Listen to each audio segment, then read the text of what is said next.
Oh dear. Okay, so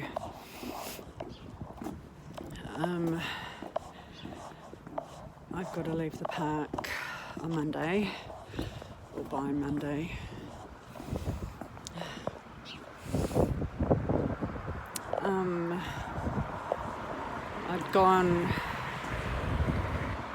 I just was staying in my tent really. I'm always very cold. I did pretty good setup last night, although for some reason I always think there's a good idea to put a tree trunk in the way. I put a tree trunk. I deliberately fucking moved my tent to put a tree trunk in the way of the entrance. I don't know. I mean, it's not that I'm really in the gene pool anyway, but that's why people like me shouldn't breed. We have no survival skills. And it was really nice and cosy to start with because I got enough stuff from my storage unit that I had another fly, and I just did it more properly, and I was just using the front tent as a bit of a decoy, I suppose, and also just putting sort of a few sort of spare things. It's quite hard to, because I've got another one of those beach tent things in there, little, and there's enough room for me, 5'4", to stretch out, but there's not, only just, but that's not what it's for. It's for sitting there really. But I had some better bedding and stuff like that, but I keep remembering about sleeping bags is whatever you put on top of a sleeping bag, it's just going to slide off, because that's the fabric sleeping bags are made out of. They're supposed to be water resistant, and that makes them pretty frictionless. So I'd always wake up with my cover fallen off, and then I'd end up off my sleeping pad. Anyway, I got a text from Gina, the woman who had kindly taken some of my possessions for me to pick up later, but I didn't get to me. She made me to pick up my bedroll and stuff like that. And she had bought me some other stuff, like I'm wearing trousers. They're just like boys' tracksuit bottoms from Kmart, $12. I went to Kmart yesterday. I was really not in a decision maker. It's really hard to make decisions. And I was really I didn't know where to go. Do I go to Riccarton? Do I go to the Palms? Do I go to Papanui? I just went to Riccarton, and I just bit the bullet, and I went to my storage unit and I got some stuff. But my tent did not appear to be there, and I think John Roach has withheld quite a lot of my stuff. And then with horror, I discovered I think he's kept my Miele vacuum cleaner, which is my baby. Not that I expect to do much more vacuuming in my life, but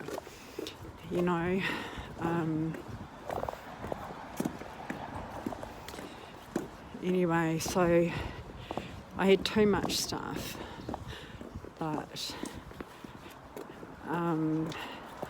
today was the day that I was gonna sort of try and sort it out. It's just a matter of waiting.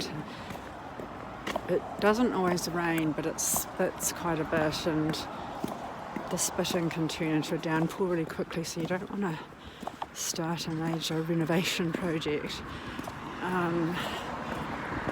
But my fly had sort of slipped off a bit, because it's not a fly for that tent. It has a door flaps, but the door flaps obviously don't match up. I mean, it was good. I'm not complaining, but yeah, I mean, overnight the ground just gets really, really, really cold. And so I had this really good bedroll, and it's almost exactly the same as a bedroll that I'd given someone I met at a Backpackers, who I ran into again at that Backpackers, because I was there for quite a while. It was Lilo, and he was like, oh God, that was like such a good bedroll. I've been sleeping in my car with it. It's been so amazing. And he's a really gruff, grumpy old English sod. I might have mentioned him at the time. But you know, he had taken me to my storage unit and stuff, and so in repayment I said, well, you might as well have this good camp roll, bed camp roll.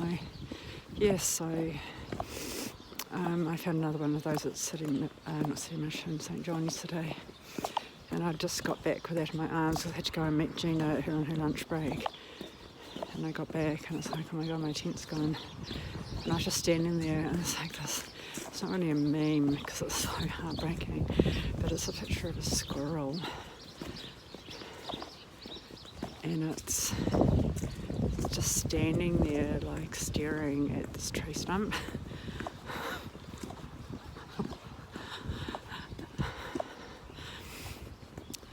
And yeah, that's basically me. I was just like, oh my god. And I did see the park rangers around, and they had a truck, and it's like, holy fuck, because it was on lay-by, and so I have to pay and stuff, so I didn't pay outright, but imagine all that money I spent yesterday, because I spent like $160, on third-party store credit, which I pay off at 20% over, so 25% every 2 weeks. And it's horrible to pay off things that you no longer have, and then you don't have them anyway. Anyway, long story short, I approached one of them and they thought it was a guy. So here's my stuff. They've kind of, we had a conversation. I won't go heaps into it.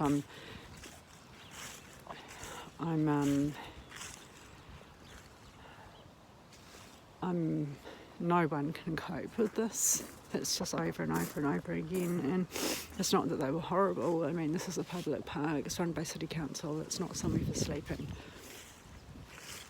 And it was all very genial, and there was some humour and pathos and commiseration on both sides, and they'd taken down a kind of abandoned sort of tent thing, like a little home base, a little way that I realised was not populated. It was just a wet sleeping bag and stuff, and yeah, anyway.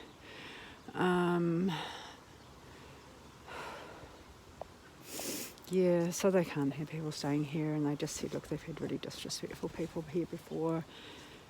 And it's not like it's a place for respectful people either. It's just like, these are not, you can't have a public park, which is quite a genteel park. God, have I seen some expensive dogs with little jumpers on around here.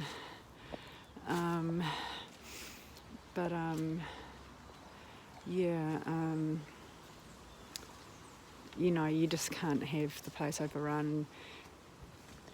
And they are similarly sympathetic, like, where do people go? Like, if you're moved on from everywhere, there is nowhere to be. And that's the maths, it's the equation whose answer is, I have to die. Because I can't exist nowhere by any other means. Do you see? It's not got anything to do with self-esteem, mental health, mood. It's just that it's a simple, very simple, the most simple syllogism ever. It's maths. You can't exist without existing. I'm not allowed to exist, therefore I can't exist. And if anyone has any ideas about how I can exist without existing, without dying, let me know in the comments.